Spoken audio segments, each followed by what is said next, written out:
तो जैसे कि हम बात कर रहे हैं सोडियम के बारे में, तो सोडियम एक ऐसा एसेंशियल न्यूट्रिएंट है हमारी बॉडी का जो कि maintenance of normal homeostasis, cellular homeostasis specifically, उसको रेगुलेट करता है, हमारे एंजाइम्स के ऑपरेशंस को रेगुलेट करता है।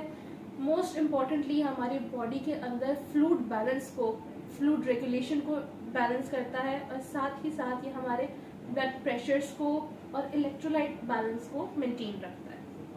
अब अगर जैसे हमने आपसे बात की कि सोडियम इस तरीके से हमारी बॉडी में ये रोल प्ले करता है, तो सोडियम का साथ साथ ये रोल भी होता है कि वो मसल कॉन्ट्रैक्शन को, चाहे वो कार्डिक मसल्स हों या स्केलेटल मसल्स हों, उनकी कॉन्ट्रैक्शंस को रेगुलेट करता है।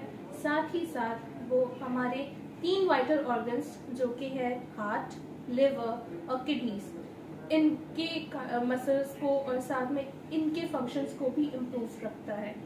नॉर्मल रेंज की अगर हम बात करें सोडियम की, तो सोडियम का नॉर्मल रेंज हमारी ह्यूमन बॉडी के अंदर होता है 135 to 145 milliequivalent per litre.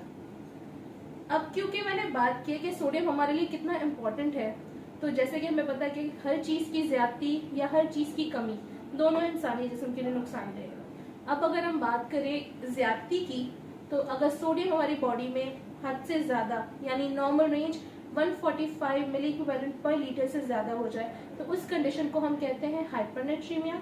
और अगर वही sodium level, specifically serum sodium level, हमारी बॉडी में कम हो जाए 135 मिली इक्विवेलेंट पर लीटर से भी, तो इस कंडीशन को हम कहते हैं हाइपोनेट्रीमिया। सबसे पहले हम बात करते हैं हाइपोनेट्रीमिया की। जैसे मैंने आपको बताया कि सोडियम लेवल कम होने की वजह से हमारी बॉडी में हाइपोनेट्रीमिया होता है। तो जब हमारी बॉडी के अंदर सोडियम लेवल कम हो जाता है, उस कम होने की वजह से हमारी बॉडी कुछ साइंस एंड सिम्टम्स शो करती है, जिसमें आ जाता है हमारा डिजीनेस यानी चक्कर आना, नोजिया और वॉमिटिंग, दिल का खराब होना जिसे हम कहते हैं। साथ ही साथ हमारी मसल्स में ट्विचिंग या वीकनेस या स्पाज्म होना शुरू हो जाता है। कॉन्शियस लेवल जो है वो ड्रॉप हो जाता है हमारा। और साथ ही साथ मेन इम्पॉर्टेंट जो होता है वो ये है कि हमारे पेशेंट सीजर्स डिसऑर्डर्स या कोमा में भी जा सकता है, क्योंकि जैसे कि मैंने आपको बताया था मसल कॉन्ट्रैक्शन की रेगुलरिटी और एंजाइम्स की रेगुलरिटी में ही इतना इम्पोर्टेंट है इस वजह से। अब जैसे मैंने आपको बताया कि हाइपोनेट्रीमिया हो तो रहा है, लेकिन किन वजूहात की वजह से हाइपोनेट्रीमिया हो रहा है वो भी जानना बहुत ज़रूरी है।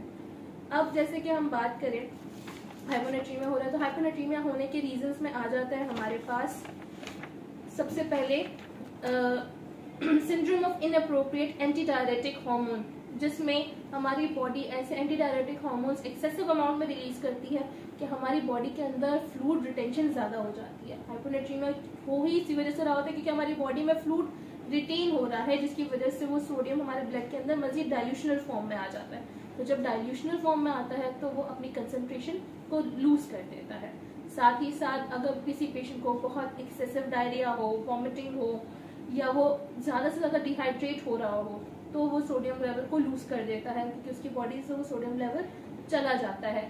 साथ ही साथ हमारे पेशेंट को अगर कोई हार्ट डिजीज हो जैसे congestive heart failure, liver disease हो जैसे सिरोसिस, या किडनी डिजीज हो जैसे कि AKI या फिर CKD, ऐसे कंडीशंस में भी हमारे पेशेंट जो है वो हाइपोनेट्रीमिया के साथ प्रेजेंट होते हैं। अब अगर हम इसका ऑपोजिट बात करें हाइपरनेट्रीमिया, तो हाइपरनेट्रीमिया में जो है वो जैसे मैंने आपको पहले बताया था कि सोडियम लेवल जो है वो 145 मिली इक्विवेलेंट पर लीटर से ज़्यादा हो जाता है। तो ऐसी कंडीशन तब होती है जब आपकी बॉडी से एक्सेसिव फ्लूइड लॉस हो रहा हो। बिल्कुल ऑपोजिट कंडीशन, जब आपका एक्सेसिव फ्लूइड लॉस हो रहा होगा तो आपके सेल्स के अंदर सोडियम की कंसंट्रेशन बढ़ जाएगी। ऐसी कंडीशंस में भी आपको जो है वो सिम्टम्स दोनों में तकरीबन सेम ही नजर आएंगे। और जो सबसे मेन सिम्टम्स में से एक जो है वो है एक्सेसिव थर्स्ट का होना। बहुत प्यास लगेगी आपके पेशेंट को, या वो इंसान जो सफर कर रहा होगा हाइपोनेट्रीमिया या हाइपोनेट्रीमिया से, क्योंकि इलेक्ट्रोलाइट इम्बैलेंस बाकी यही सिम्टम्स कॉज करता है।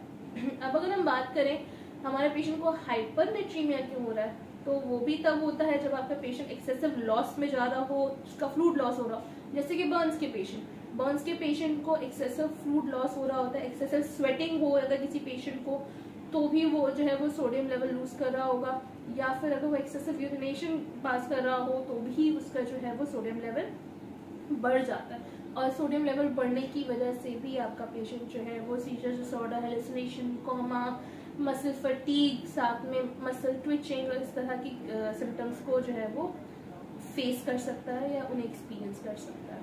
तो आज के लिए हम यही अपना टॉपिक एंड करते हैं। Thank you so much for listening.